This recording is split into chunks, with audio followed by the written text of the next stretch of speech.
pardon, acceptation, lâcher prise. Ces trois notions vont décidément, on va les entendre partout. J'aime pas trop le design de cette carte, mais elle traduit ce qu'elle a à dire. Alors la carte pardon, c'est une carte qui va se traduire sur plusieurs niveaux. Le premier niveau, c'est le niveau physique de notre vie présente.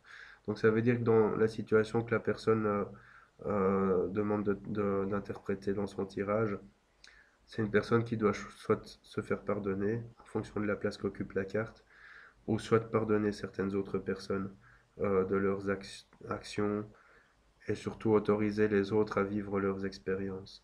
Donc la carte pardon, c'est une carte qui traduit aussi une personne qui a peut-être tendance à trop facilement pardonner. Et même si c'est quelque chose de relativement positif, il faut voir si c'est fait de manière sincère d'une part, et d'autre part, il faut aussi voir si le pardon que cette personne traduit est vraiment, est vraiment vrai. Voilà. Alors le pardon, c'est une carte qui va aussi vous amener à revenir un petit peu sur votre expérience et sur ce que vous avez vécu pour voir si la position que vous occupez aujourd'hui est vraiment une position que, d'une part, vous avez méritée et d'autre part, si vous n'avez pas un peu écrasé des gens sur votre passage pour y arriver. La carte pardon, c'est aussi une carte qui va traduire que dans des vies antérieures, la personne a déjà peut-être commis pas mal de méfaits, a peut-être pas toujours été forcément gentille. Petite parenthèse pour se préciser que la notion de bien et de mal n'existe pas en fait là-haut. Alors beaucoup de gens disent Dieu, Satan et machin, ça c'est la religion. Mais on a tous un côté ombre, un côté lumière. Là-haut, le bien et le mal, ça n'existe pas, on n'est pas jugé pour ça. Ce sont des expériences que nous vivons. Alors nous, nos préceptes d'humains font que on frappe quelqu'un, c'est pas bien.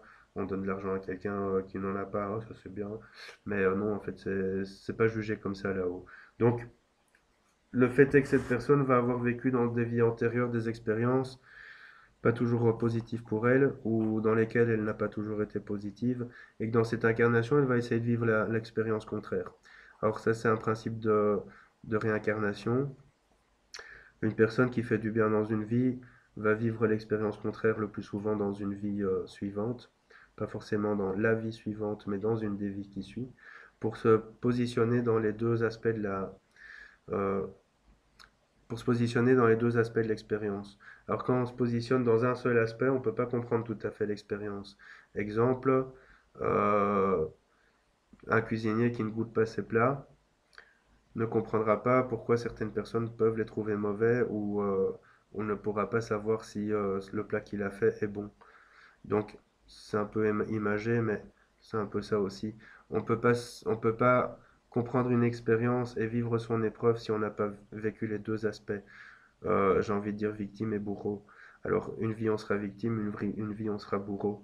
Mais ici, cette carte traduit quand même que dans l'incarnation, la personne va devoir apprendre à comprendre. Je vais le dire comme ça.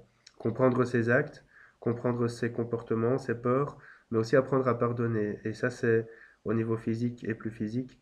Euh, le pardon traduit un peu la rancœur, donc la personne doit sortir de ces éléments négatifs pour pouvoir avancer justement. Tout ce qui est rancœur, vengeance et ce genre de choses. Elle doit apprendre à pardonner, mais pas forcément pardonner l'autre, pardonner elle aussi. Et s'autoriser de un à avoir vécu cette expérience, de 2 à avoir fait une erreur, et de 3 à avoir peut-être pris du recul par rapport à cette expérience. Donc elle travaille vraiment à plusieurs niveaux cette carte. Et quand elle sort dans un tirage, elle traduit clairement que la personne a un travail sur elle-même à faire pour de un accepter son incarnation, de 2 accepter les expériences des autres et ses propres expériences, et de 3 surtout pour pouvoir comprendre que la vie qu'elle vit, elle l'a choisie pour se positionner dans un deuxième aspect d'une expérience. Et même si c'est pas toujours facile pour nous de le comprendre avec notre perception limitée de l'être humain, c'est pourtant ce qui se passe réellement si cette carte sort dans le tirage. Alors, beaucoup de gens interprètent cette carte je vous donne un exemple, ça va être plus facile. La personne pose une question sur sa vie sentimentale et cette carte sort. Alors, imaginons que dans sa vie sentimentale, cette personne a connu une femme ou un homme infidèle ou en tout cas ou brutal, violent, alcoolique, enfin que sais-je. Et cette carte sort dans cette situation. L'interprète de la carte va toujours avoir tendance à dire oui, mais tu dois pardonner parce que tu sais, peut-être qu'elle avait ses raisons et ceci et cela. Moi, je l'interprète sur un autre plan en disant, écoute, oui, peut-être que le pardon serait important, mais comprends aussi cette expérience. Empathie, mets-toi à la place de l'autre. Qu'est-ce qui s'est passé pour qu'elle en arrive là ou qu'il en arrive là? Qu'est-ce que tu as induit chez elle pour que cette personne réagisse comme ça? Pas toujours facile à faire, hein, j'y arrive pas toujours non plus. Parce qu'on est tellement coincé dans nos perceptions d'humains de nouveau et dans nos peurs qu'on n'arrive pas toujours à réagir comme ça. Mais c'est l'idéal. Et donc, qu'est-ce que cette personne a induit chez l'autre pour que l'autre agisse de telle manière? Et surtout, quand on a l'accès au karmique et aux akashiques, de se dire, tiens, peut-être que dans le passé, avec elle, tu as vécu une expérience similaire dans le sens inverse, et que là, tu t'es positionné dans, dans le côté de l'expérience que tu n'avais pas encore vécu. Donc, c'est une carte importante. C'est une carte qui n'a pas vraiment une durée de temps. On va dire c'est une carte qui n'est ni lente ni rapide et qui ne traduit pas forcément un délai.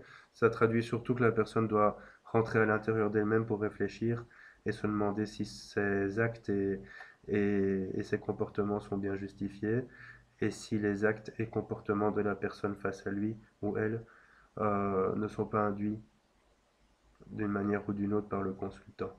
Voilà. À bientôt pour la 31. Salut.